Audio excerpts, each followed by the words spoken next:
one of the principal criticisms of public money, that, oh, it's a fixed money supply, the economy will grind to a halt and so on, won't be flexible, won't be dynamic. Nonsense, we can lend it as well as spend it.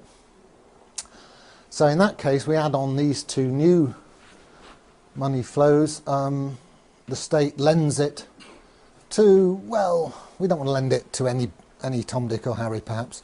We want credit-worthy, what we might call principal borrowers.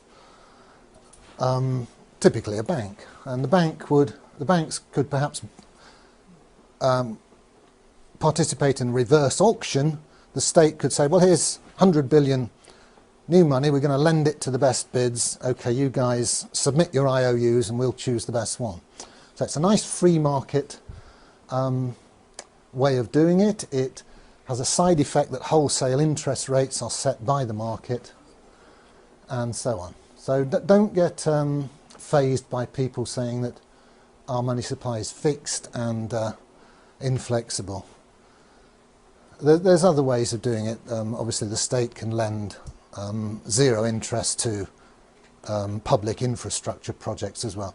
I'm just highlighting this because it's something I've been discussing with Bill Still, who's on the libertarian ticket, and he wants some free market answers to meet his critics.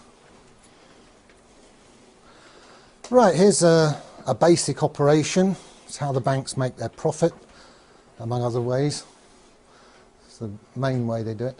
So banks have this neat way of adding numbers to your loan. You know, you take out a £100,000 mortgage and you look at it in a few months' time, and if you've not been meeting all your payments, it's suddenly 101,000.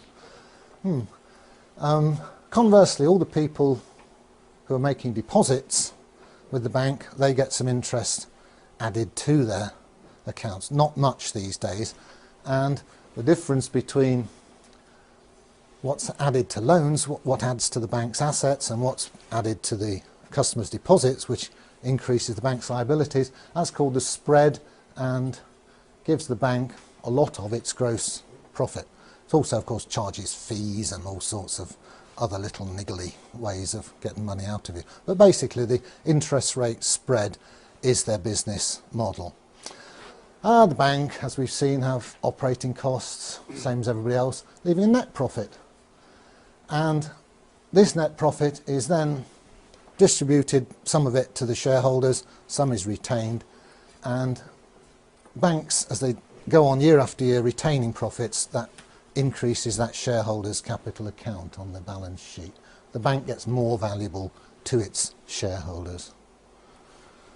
So here's a schematic of what happens to a balance sheet when the customer pays interest to the bank. Here's the balance sheet before. Assets, remember that's all the loans and so on. Liabilities, all the customer's deposits. Here's a customer with some money in the bank. Unfortunately, the bank now is demanding that money from him as interest, and he pays it. What happens to the balance sheet? Well, the assets stay the same, all the loans. That money didn't get added to his loan, it was actually paid by him. Where does it go? Well, schematically it ends up in the shareholders' capital account here, which grows by that amount. Other liabilities stay the same. Obviously it goes through, in formal real-world accounting, will go through the profit and loss account, but profit and loss accounts are regularly reconciled into the balance sheet. So we can say schematically that this charge on the customer, the interest, is ending up, to a first approximation, as shareholders' capital. And remember, if you wind the bank up, this is perfectly spendable money. Yeah.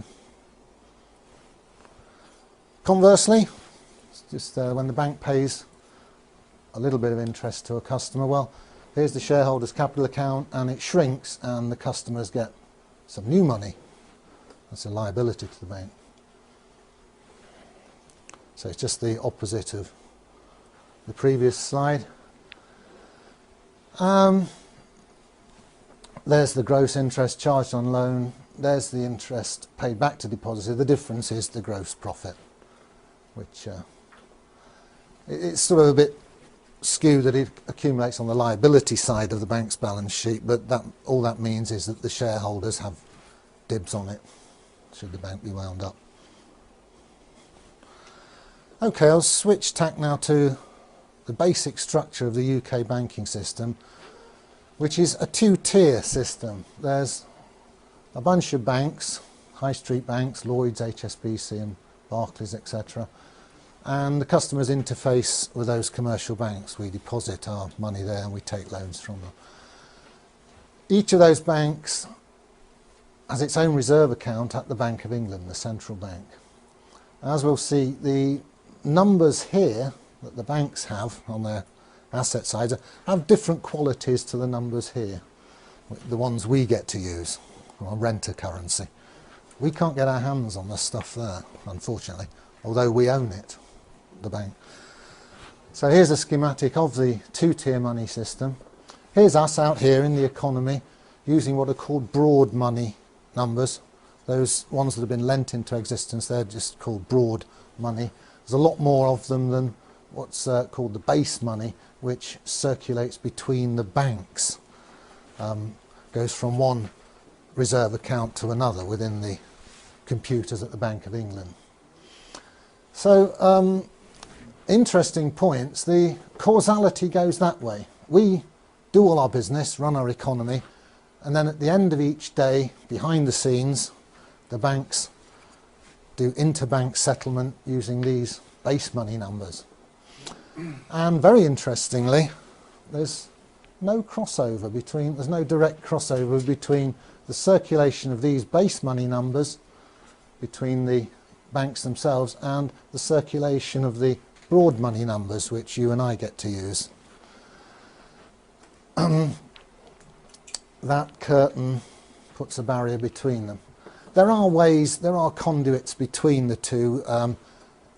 Technically, you can buy and sell gilts here, and you can buy and sell gilts here, and the banks can order physical cash here, and we can get hold of physical cash. But as regards the electronic money, that's more or less all of our medium of exchange, these two circulations are disjoint, they don't cross over. Mike Black is going to explain this more fully this afternoon, or later this morning, later anyway. So, here's the overall picture. There's the money numbers that we use. They come in and out of circulation as loans are taken out and repaid. Ambiguity, are they money or credit? Well, you can always have a good argument about that. To all intents and purposes, they're money. And they circulate with great complexity as we do our business. And then basically at the end of each business day, the huge number of money transfers of this sort of broad money is settled by net transfers of this sort of base money. As I said, there's far fewer of these base money numbers. They're internal to the banking system, and crucially they're issued debt-free by the Bank of England. It's been doing quite a lot of that lately with quantitative easing.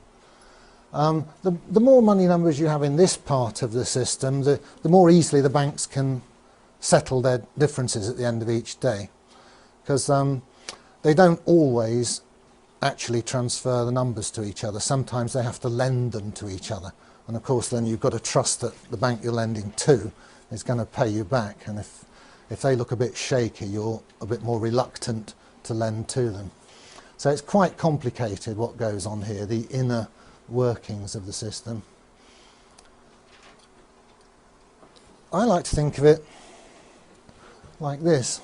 Because of the disconnect between the two circulations, we're almost moving to a system where we the people, the users, get to use these funny money numbers, and the guys running the system are settling up between themselves at the end of each business day using these other numbers.